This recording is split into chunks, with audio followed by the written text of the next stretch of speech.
Hi everyone, स्वागत है आप सभी का स्पिरिचुअल थॉट में। कैसे हैं आप सभी लोग। आज मैं आपके साथ शेयर करने वाली हूँ आंवला नवमी की कथा। एक राजा था, उसका प्रण था वह रोज 1.25 मन आंवले दान करके ही खाना खाता था। इससे उसका नाम आंवल्या राज पड़ गया। एक दिन उसके बेटे बहू ने सोचा कि राजा इतने सारे आंवले रोजाना दान करते हैं, इस प्रकार तो एक दिन सारा खजाना खाली हो जाएगा। इसलिए बेटे ने राजा से कहा कि उसे इस तरह दान करना बंद कर देना चाहिए। बेटे की बात सुनकर राजा को बहुत दुख हुआ और राजा रानी महल छोड़कर बियाबान जंगल में जाकर बैठ गए। इस प्रकार राजा रानी आंवला दान नहीं कर पाए और प्रण के कारण कुछ खाए नहीं। जब भूखे प्यासे 7 दिन हो गए तब भगवान ने सोचा कि यदि मैंने इसका प्रण नहीं रखा और इसका सत नहीं रखा तो इनका विश्वास चला जाएगा। तो भगवान ने जंगल में ही महल, राज्य और बाग बगीचे सब बना दिए और ढेरों आंवले के पेड़ लगा दिए। सुबह राजा रानी उठे तो देखा कि जंगल में उनके राज्य से भी दुगना राज्य बसा हुआ है।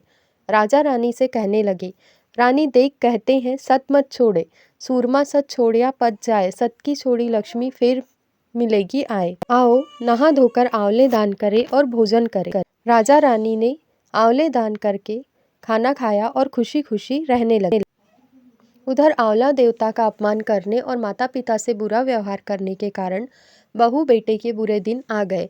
राज्य दुश्मनों ने छीन लिया, दाने दाने को मोहताज हो गए और काम ढूंढते हुए अपने पिताजी के राज्य में आ पहुंचे। उनके हालात इतने बिगड़े हुए थे कि पिता उन्हें बिना पहचाने हुए काम पर रख लिए।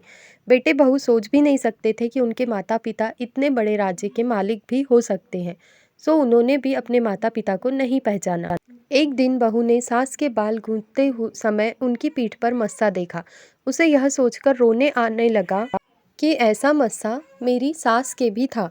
हमने ये सोचकर उन्हें आंवले दान करने से रोका था कि हमारा धन नष्ट हो जाएगा।